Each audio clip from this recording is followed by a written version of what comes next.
bahwa hukuman mati itu tidak akan membuat, kalau orang mengatakan hukuman mati akan menimbulkan efek jera, bagi kami itu mitos. Itu tidak pernah bisa terjadi karena ada beberapa alasan, ada beberapa kasus yang kami ikuti.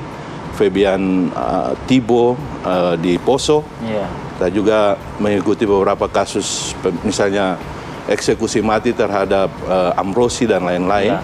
Ya bisa kalau belum dieksekusi sebelum 3 tahun. Tapi sesudah 10 tahun, kalau berkelakuan baik, bisa menjadi seumur hidup. Kan itu undang-undang yang baru. Itu berlaku saat ini atau nanti, Pak? Kalau di dalam undang-undang itu, jika seorang dalam proses hukum lalu terjadi perubahan peraturan perundang-undangan, maka diberlakukan yang lebih ringan kepada terdakwa.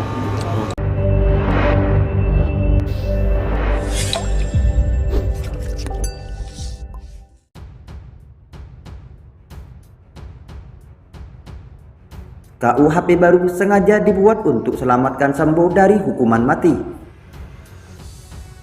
Dilansir dari suara.com, vonis hukuman mati yang dijatuhkan kepada tersangka kasus Brigadir J. Ferdi Sambo kini menjadi pertanyaan besar di masyarakat.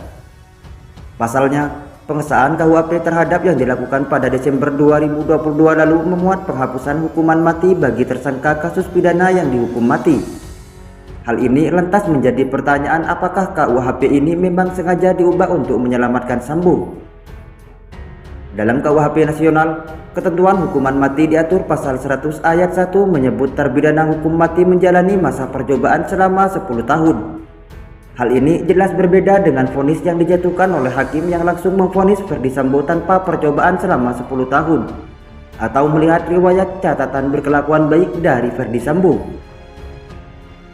Vonis seumur hidup di penjara ini berdasar pada dakwaan JPU yang membenarkan tindakan Ferdi Sambo dalam bekerja sama dengan menghilangkan nyawa seseorang.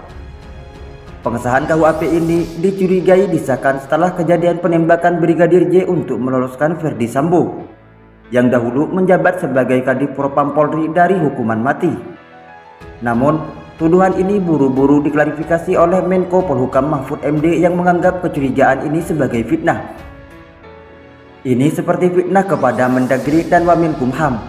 Nyatanya, draft isi RKUHP bahwa hukuman mati bisa diubah seumur hidup sudah disepakati bertahun-tahun sebelum ada kasus Sambo. Tulis Mahfud MD melalui akun Twitternya @muhammadmahfudmd, Kamis 16 2023.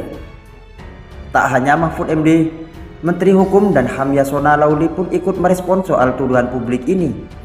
Tanpa segan, Yasona pun menganggap pemikiran soal KUHP yang disahkan untuk meloloskan Ferdi Sambo dari jeratan hukuman mati adalah pemikiran yang gila. Aduh, itu dibahas jauh sebelum ini. Jadi itu berdasarkan putusan Mahkamah Konstitusi. Pelaksanaan hukuman mati itu tidak absolut, jadi harus ada kesempatan. Jadi bukan berarti ini jauh sebelum Sambo sudah dibahas. Gila aja cara berpikirnya. Sudah aneh-aneh saja, kata Yasona saat ditemui di gedung KPK, Jalan Kuningan Persada, Jakarta Selatan, Kamis 16 2023.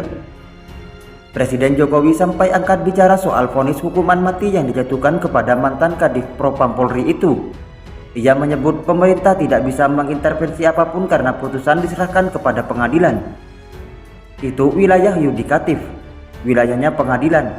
Kita atau pemerintah tidak bisa ikut campur, ujar Pak Jokowi.